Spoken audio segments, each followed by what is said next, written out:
2026至27年度嘅財政預算案宣布，電動車稅務寬減包括一換一計劃，將會喺今年2026年嘅3月31號圓滿結束。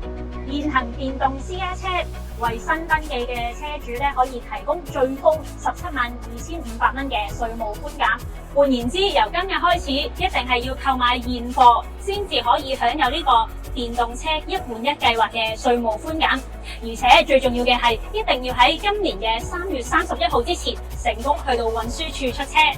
而現時電動私家車嘅首次登記稅寬減咧，就去到172500蚊啦，再加埋一個限時出車優惠，總值咧係有超過202500蚊嘅優惠噶，所以大家要把握機會，快啲嚟試車啦！IM5冇一換一嘅稅務寬減優惠，售價係439900蚊。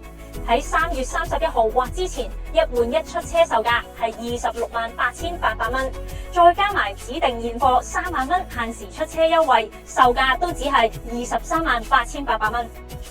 IM6冇一換一稅務寬減優惠嘅售價係441800蚊。喺3月31號或之前，一換一出車售價係269800蚊。再加埋指定現貨3萬蚊限時出車優惠，售價都只係239800蚊。